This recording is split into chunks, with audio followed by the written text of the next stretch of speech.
Yo, what's up, everybody? Welcome back to Fighting with Friends. It's your boy, Brother Gaia, back again with another preview. This time it is UFC Noche, which takes place live this Sunday, the 14th. Excuse me. Yeah, Sunday, the 14th of September at 12 a.m. South African time. That will be the start of the main card. And obviously, the early prelims or the prelims will start at 9 p.m. South African time, which will be the curtain raiser for the fight card that has Canelo Alvarez taking on Terence Crawford for the super middleweight world title in boxing. That'll be taking place literally at the end of this UFC Noche event. So it's back-to-back fight cards for UFC this week. And yeah, I think we're all going to be all in for that one. I don't think we're going to be doing any lives for it, but definitely be tuning in so we can give you guys a nice, fantastic recap. But okay, with this fight card, before I get into it, please drop a like on the stream, drop a share, also comment, give us your thoughts on this fight card as well as the Canelo Alvarez versus Terence Crawford. Love to hear your thoughts on that one. Obviously, you know about those boxers. They're arguably the best boxers in the world right now, and some might say of all time. But yeah, we'll get into that a bit later into the show. For now, I will start at the top of the card for UFC Noche. So bear with me. It's not like the most stacked card that you can get on a Noche fight card, but it's pretty decent. It's okay. There are some names we can talk about, not like the greatest matchups, but there are some names that we can talk about. So let's actually get into it. I'm gonna put the music down a little bit and then start on the main event where we see a featherweight fight between Diego Lopes and Jean Silva, and I think this is pretty much a fight to get a new contender for Alexander Volkanovski. Even though Diego Lopes has fought him before and lost, I think Lopes is still pretty much in that conversation of staying in around top two, top three. Always fighting for the title at this stage. I do think Evloev is the other fighter that's probably the uncrowned champion in the division. Um, but I mean, he's I don't know if he's still injured or why he's not fighting. He was supposed to fight a few fight cards ago and he didn't make it. But here we are now, and I think the winner here sets himself up for a fight against Volkanovski, and the loser will most likely get Mavzar Evloev. But okay, let's talk about some numbers for this fight one. This fight card, Diego Lopes is currently ranked number 2 in the featherweight division. His record is 26 wins, 7 losses. He's got 0 no contest, 10 wins by KO, 12 wins by submission, 15 first round finishes. Like I said, his last loss was against Volkanovski, the current champion. That was by unanimous decision. He was on a 5-fight win streak before that. His last loss came in the hands of Mavzar Evloev. Like I said, he's the dark horse here. I wouldn't say dark horse. I mean, he's undefeated, but in my opinion, he deserves to be put in that conversation of the top guys of the featherweight division to date. Right. So Jean Silva, the other hand, coming at Fighting Nerds.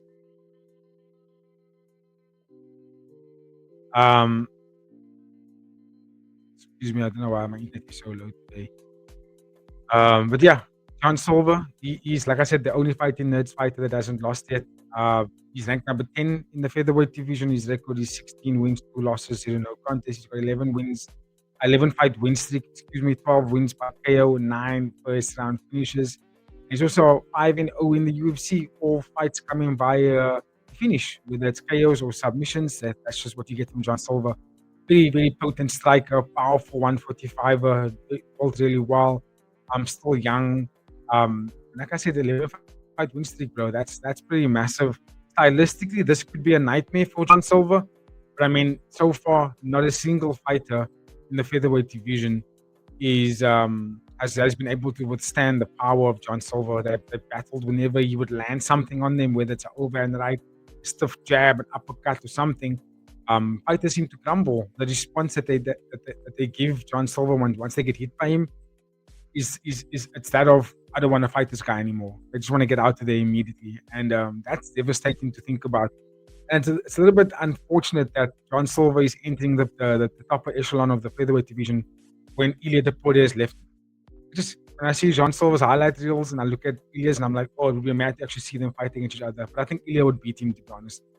But yeah, we are here now. This is the right fight to make for the division.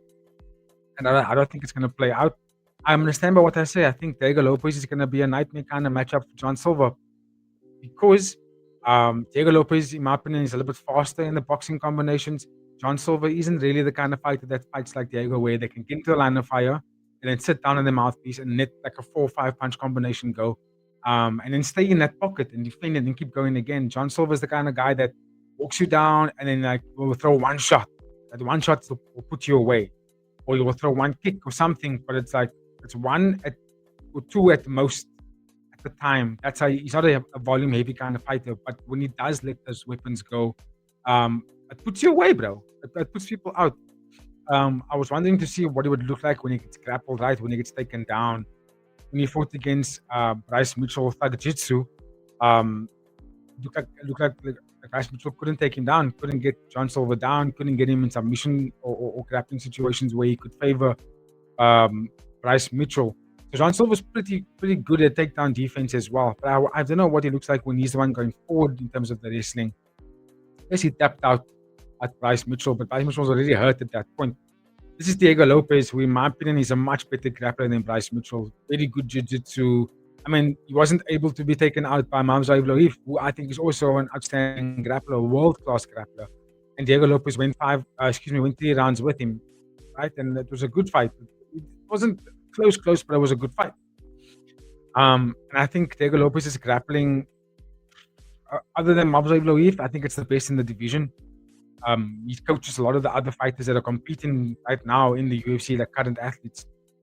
That kind of tells you where Diego Lopes is. IQ-wise, he's of the elite. And I think just being the more well-rounded athlete, I think he's gonna get John Silva out of there. This is gonna be another loss for the fighting nerds. Almost said fighting with friends. The fighting nerds, and it's a big statement to make, not because of the hype train of fighting nerds losing now. It's just that as deadly, as powerful of a puncher as John Silva is, watching all his fights, I still don't see the full array of MMA. You know what I mean? I just see a very potent striker, a very, very strong striker. He's got dynamite in his hands, but I don't know what it looks like when he can't knock the opponent out and he's going to have to go 5 rounds. What does Jean Silva look like then? You know what I mean? I know he's on an 11-fight win streak, but of those 11 fights, has he fought full 5 rounds? I'm not so sure. If he has, let me know in the comments. Now that fight went out, I'd love to know. But yeah, again, just watching the fights in the UFC so far, of his 5 wins, I haven't seen John Silva being tested over the course of 5 rounds. I haven't seen what it looks like when he's taking on an elite grappler, an elite black belt submission artist that can be grueling. And Diego Lopes, we've seen him go 5 rounds without getting tired. He can do it really well. He's pretty dangerous in the pocket. He's faster, he's taller, he's longer than John Silva. So there's a lot of attributes, in my opinion, that actually favors Diego Lopes here, you know, and I think he can take it to John Silva. And I personally feel like he can actually take John Silva shots. You saw when Diego Lopes fought against Volkanovski. Volkanovski was popping him. He was landing some good shots on Diego Lopes, especially when they were in the pocket and they were sticking through it there. Like, you know, they're going to decide to have a car crash here and stay here, and before they break free again. In those moments, even though Diego Lopes came off second best, he took Volkanovski's best shots and he wasn't rocked by it. He just kept on marching forward. So Diego Lopes is, and also I think he really wants that title. So I just think that at the end of the day, just like how Mauricio Rufy was exposed by the grappling when Dean Thomas and Ken Flo were saying, what's going to happen when someone like Rufy gets put on his back consistently? Or for 2 rounds, he has to stay grappling for 2 rounds up against the cage, on the ground, get back up to your feet, take another takedown, go down again. What happens then? You know what I mean? Because the results of that often is that the striker doesn't have any more pop in their shots come the 3rd round. You know, it's not often that you see a striker make it out of those exchanges healthy. They're usually quite tired, and then they strike and he's still there, but it's not like the way it would be when they're in control of the fight, right? Carlos Prates is one of those fighters that was successful in that regard when he was getting taken down by Ian Gary so successfully. When they got to the 5th round, Prates still had the knockout power. He still had that big threat, right? But more often than not, those strikers don't have that same stamina when they get into the later rounds after being grappled for 3-4 rounds. You know what I mean? I just think that that's what Lopez is gonna do here. I think Lopez is gonna do his homework and know that he can't stay in the pocket too long because he's gonna give Jean Silva the opportunity to knock him out. Even though he may think he can take the shot, but that's so risky, right? So I think as a professional athlete, he's probably gonna go with his coaches and be like, let's try and keep this guy up against the cage. Look what happened to Rufi when BSD kept him on the cage. Rufi he had no more defense after that, and they basically when they got the second round, the choke was there for him for BSD to basically get it in. You know what I mean? So same thing here with Diego Lopez. I just think that he knows the fundamental game plan that's going to work here. It's just to make it quote unquote a boring fight. You know what I mean? Constant grappling, constant clinching, lots of sweeps, just a lot of tiring exercises that won't allow the striker to strike. And then when they get to the fourth and fifth round, I think that's when Diego Lopez is going to start putting some heavy hands on Jean Silva. Fascinating bout. For Jean Silva, you know what the keys to victory is. That's to obviously be very, very what's the word?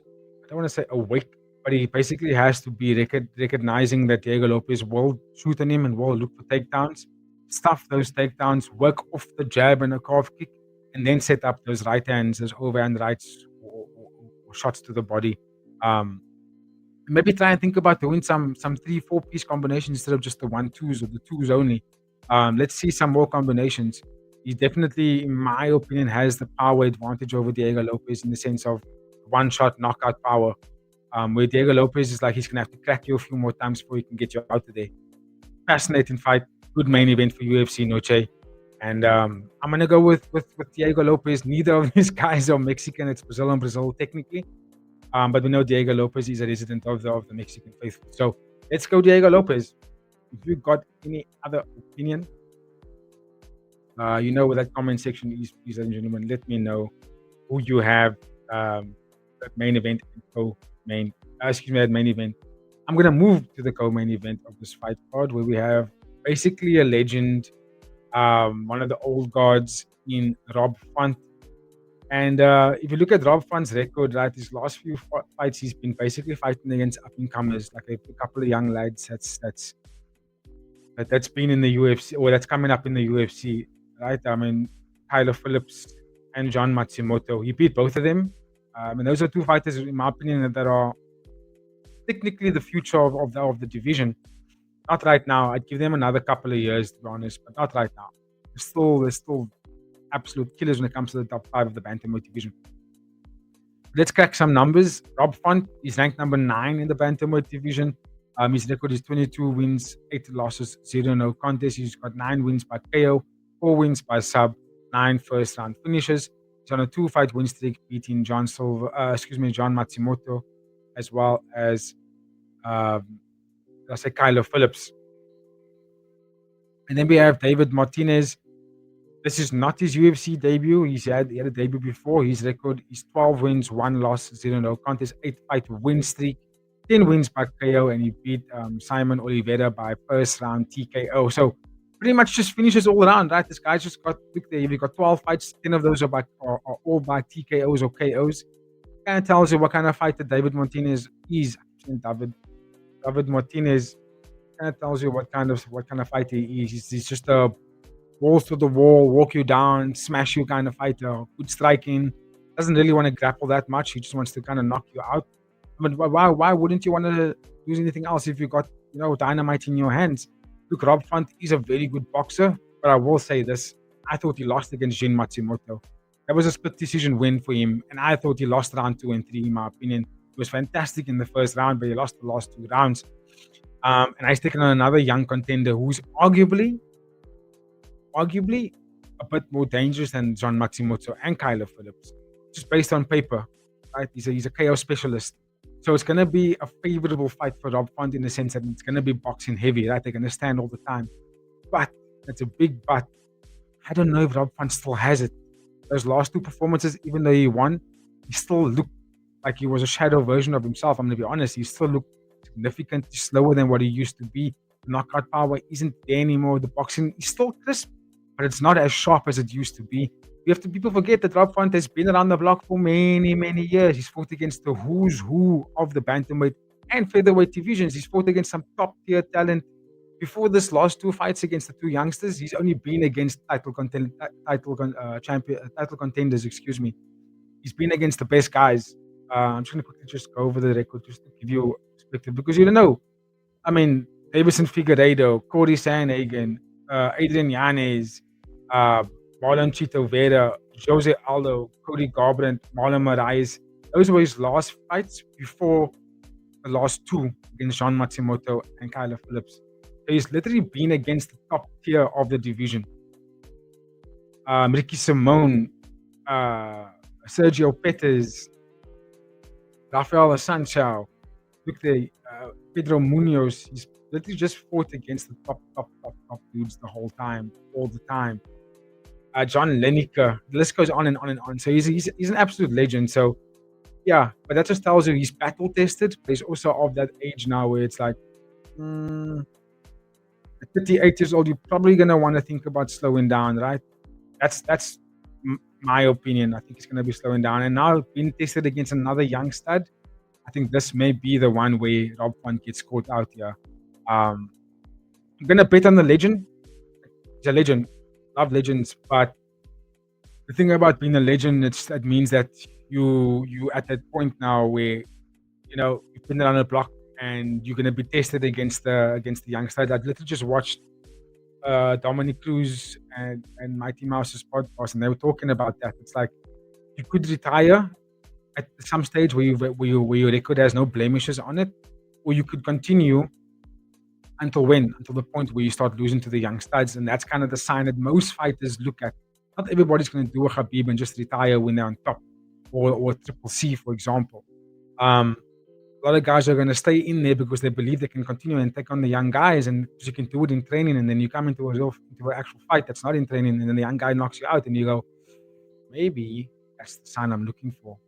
That I've actually come to the end of my road, and this could be that fight for Rob Font here, that he could be taking on the David Martinez this weekend and get KO'd, and then you start realizing, hold on, I know I'm number 9 in the division, but maybe I should start thinking about hanging up these gloves before I take more damaging shots, because the competition is only going to get tougher and tougher from here. You know what I mean? So yeah, hope Rob Font wins and he can retire on a win.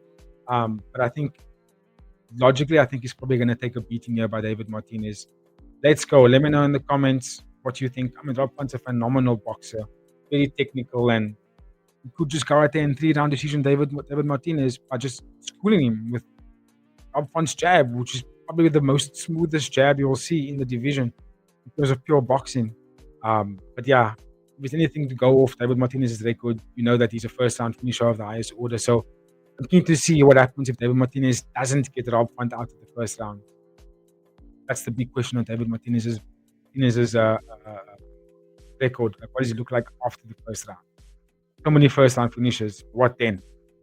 Let me know in the comments, please. I'm going to go with the old guard of Rob Font, but I think he's probably going to lose. Speaking of old guards, we'll stick it with the old guards. We have Rafa Garcia. Not relatively an old guard, but he has been around the block.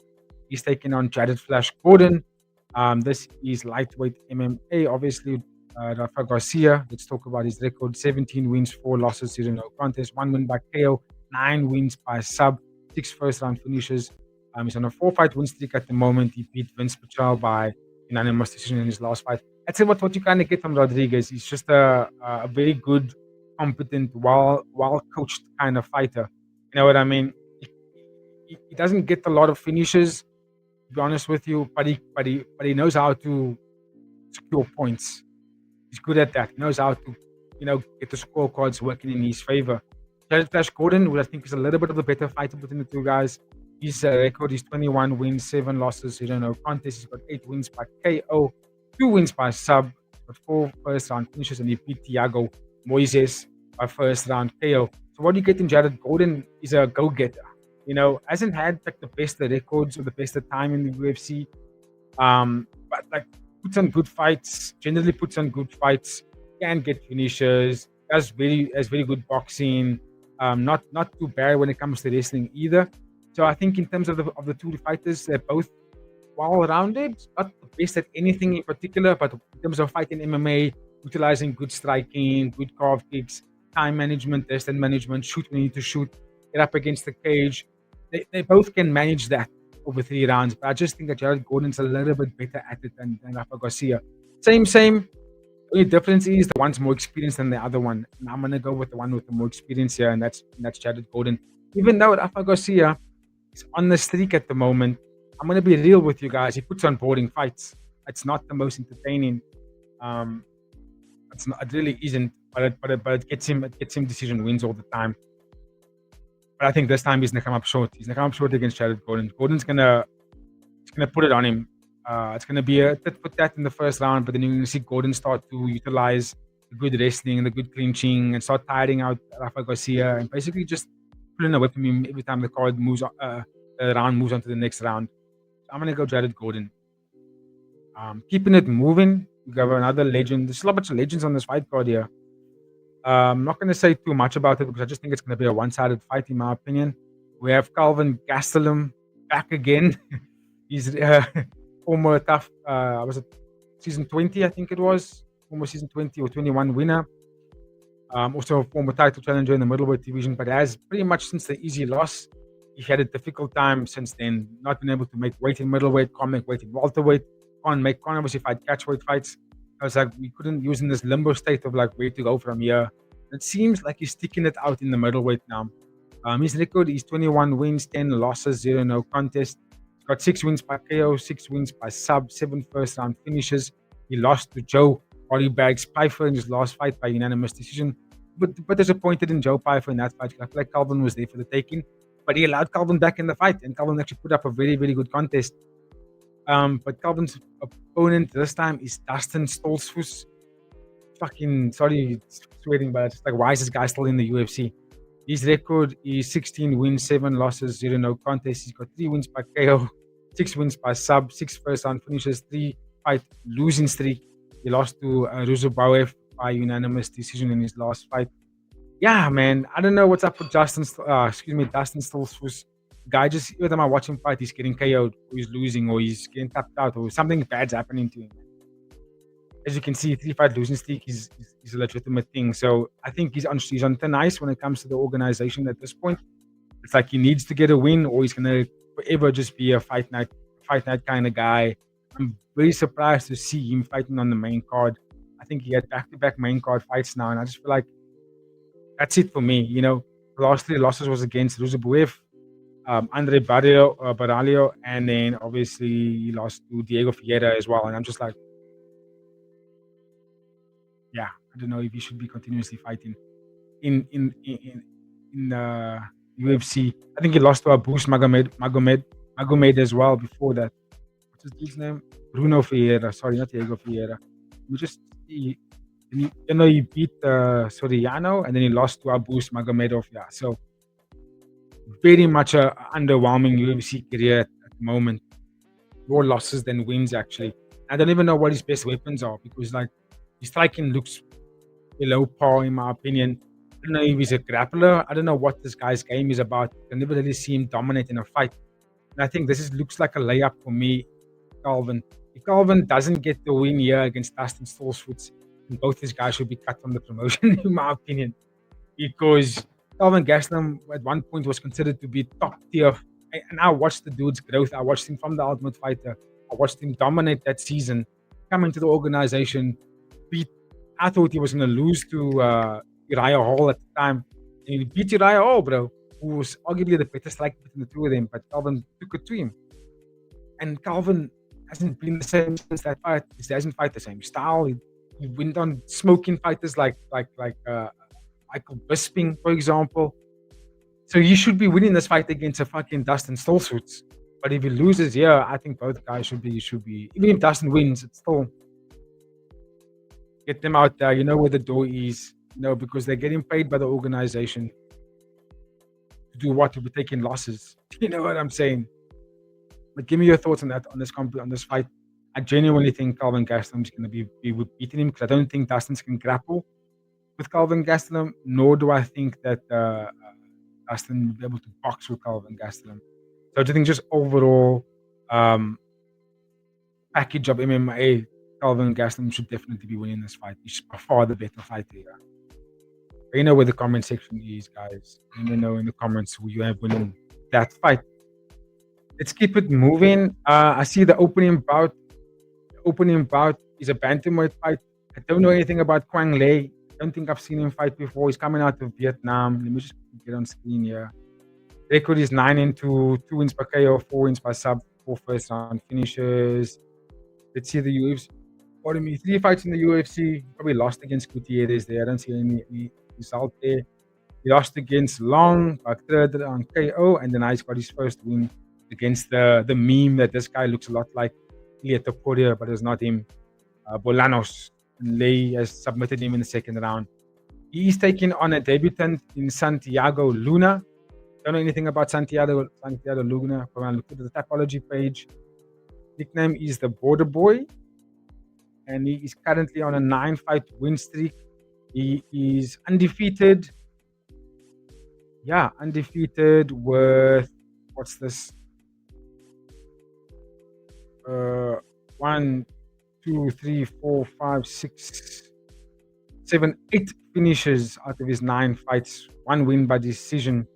Yeah, finish of the highest order here, bro. Bunch of KOs, a bunch of subs. Look, a lot of the fights are on regional scenes, I think out of Mexico. So it's not necessarily like, a broader spectrum of competition. But the record still looks good. So let's see what happens here. It is UFC Noche, so they're obviously needing some Mexican fighters to obviously hype up the crowd for the home fans. So I'm expecting him to win this fight. It looks like it's going to be a layup for him. So let's see what happens there. I don't have any other notes to go on that one. But let's keep it moving. Some honorable mentions in the prelims.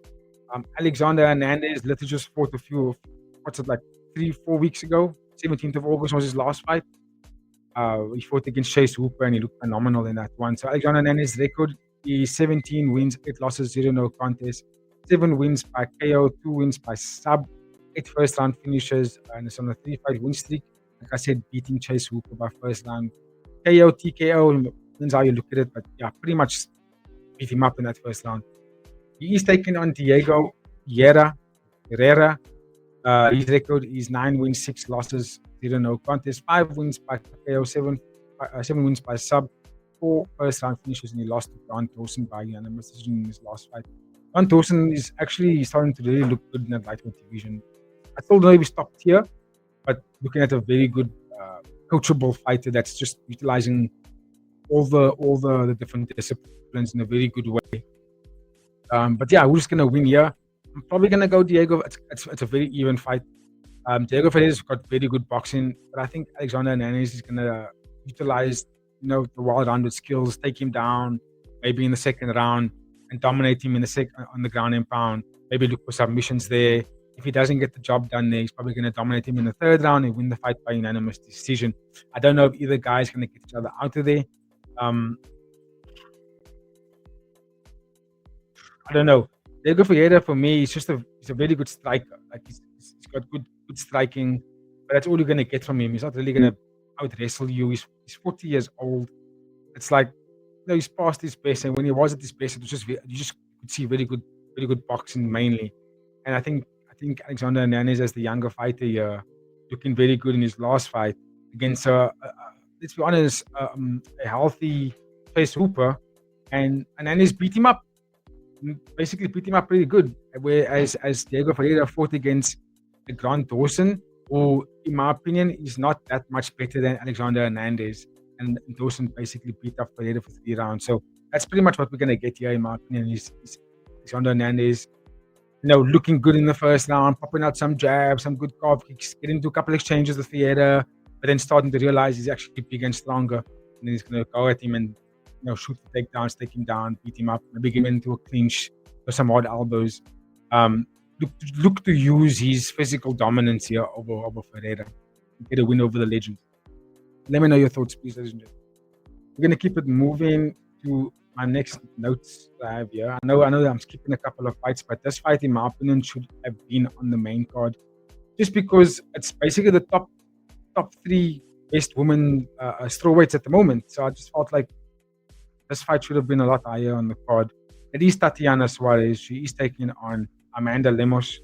a brilliant fight to make with the UFC, especially because both ladies have lost to the champions and looking to get themselves back into that contention, right, to go fight for a title again.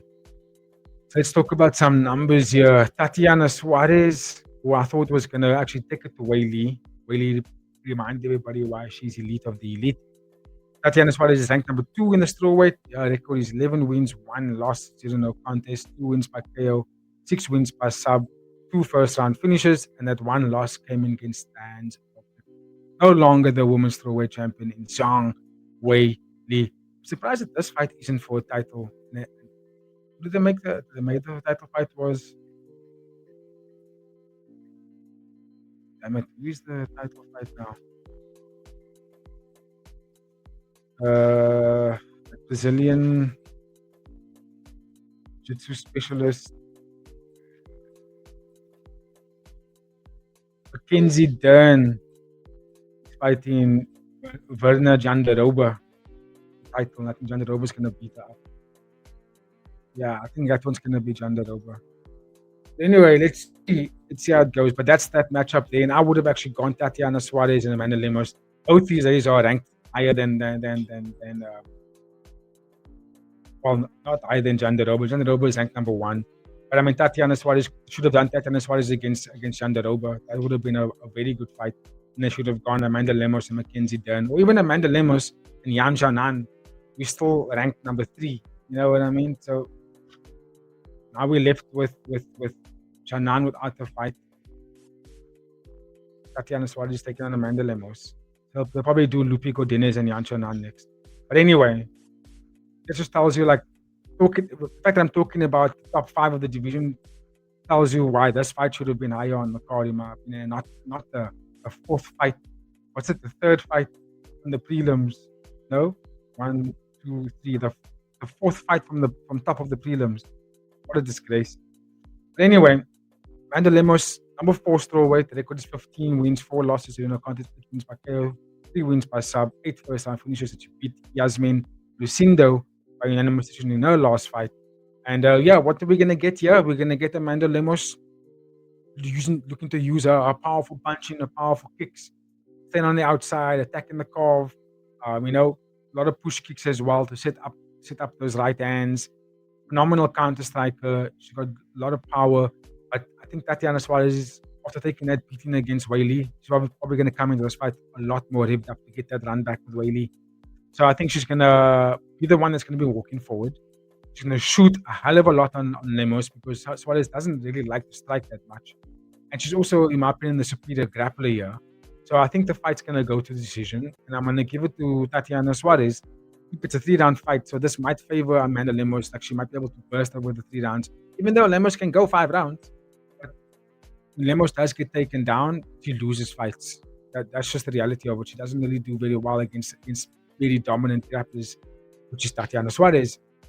So I think striking favors Amanda Lemos. If she can stuff the takedowns, I think she can get Tatiana Suarez not necessarily out of there. I don't think she can knock her out. But I think she can win the fight by just piecing up on the outside, landing damaging shots, being cleaner when they're on the feet. But that's not how the fight's gonna go, right? The fight, you want it to go that way. All fighters hope to have the cleanest fights possible. But I think when you're fighting Tatiana Suarez, you have to expect that you're going to be taken down. You have to expect that it's going to be an ugly fight. She's going to clinch with you. She's going to just do all sorts of, not say dirty stuff, but it's the kind of stuff that won't look pretty. And I just hope that Amanda Lemos is prepared for that, because when the Lemos has lost, it's because of that. Fighters take it to her and make it an ugly fight and don't strike with her, and they have to take her down a lot. So, yeah, I'm going to favor Tatiana Suarez, but just ever so slightly. It's a high caliber fight. Usually these fights go to decision most of the time because it's, good against good. It's great against great. So, yeah, that's just my thoughts on that one. But if you got a different opinion, please let me know in the comments, ladies and gentlemen. We also have Jesus Aguilar taking on Luis Gurul. This also should be a very good fight in the flyweight division. Someone's probably going to get knocked out here. Then we have Zachary Reese against Cedricus Daumus. That's also going to be a KO for sure. And then the rest of the card, I don't know about who these fighters are. I don't think I've seen them competed much. But the fight that's going to be opening up the bout, we do have Rodrigo Cezinando taking on Danil Donchenko. And these two guys are coming out of the current Ultimate Fighter season where we had Daniel Cormier against Chael Sonnen. Both these gentlemen have made it to the finals. Really good fight. I can't wait for it. That's actually a good one. Rodriguez is a fantastic jiu-jitsu practitioner, black belt, big and strong for welterweight. Not the smoothest striking, not good durability. Can get tired when he gets to the third round, but very good submissions, and he has top grappling as well. But he's taken on Daniil Danchenko, who I think is the more dangerous fighter between the two guys in terms of when they're on the feet. Danchenko gives you all sorts of stuff, spinning elbows, hardcore elbows going forward. Trains Muay Thai in Thailand quite frequently. That's predominantly where he's based. Really good takedown defense. Very active when he's being taken down as well in terms of getting back to his feet and also making his opponent pay by striking at them when they're trying to take him down. Doesn't just defend. He also makes sure that he's gonna hurt you if you're choosing to come in into his void. So that's gonna be a fun fight. I'm gonna go with Daniil Danchenko just because I think he has more ways to finish the fight than Rodrigo. Rodrigo can only really tap you out. Doesn't really knock people out. But that's gonna be a fun fight. Looking forward to that one. All right, ladies and gentlemen, that concludes my preview of UFC Noche. Diego Lopes takes on Jean Silva, which will be live this, I say Sunday 14th, 12 a.m., but that's when the main card starts. It actually technically is on the 13th of September, which is the Saturday night at 9 p.m. South African time. Check your local listings for that. But that's the start of the whole entire event. The prelims start at 9 p.m. It'll make its way to 12 a.m. That's when the main card starts. That will go all the way until, let's say, 2:30 to 3 a.m., at which point that's when the next event starts for UFC, which is, let's just go to the homepage. Terence Crawford is taking on Canelo Alvarez for the super middleweight, all the super middleweight titles, WBO, WBA, IBF, WBC will all be on the line, as well as the Ring Magazine title. This will be live 3 a.m. on Netflix from Las Vegas, 3 a.m. South African time, by the way. So stay tuned for that. Thought I'll just give a small little thoughts on it. Canelo Alvarez, obviously, these two guys are considered to be largely one of the best boxers over the last 10, 15 years. Like, they've just been dominating the game. Canelo Alvarez record currently stands at 63 wins, 2 losses, 2 no contests, 39 KOs. Terence Crawford, 41 wins, 0 losses, 0 no contests, 31 KOs. He's going up a weight limit here to fight Canelo Alvarez. Also has a bunch of titles. This is the best against the best. It does not get better than this when it comes to boxing today. There's nothing better than this. So tune into it. My early predictions, I'm not going to sit there and pretend like I know who's going to win and how it's going to win, because I don't follow boxing as extensively as I follow kickboxing, Muay Thai, MMA, Jiu-Jitsu. But I'm going to be watching this fight for sure. Without a shadow of a doubt, I'm going to be watching this one. And I hope Terence Crawford wins just because I'm a big fan of his fight style. Both guys are phenomenal. Both guys are super dangerous, super deadly. But I just like Terence Crawford. Everything about the dude just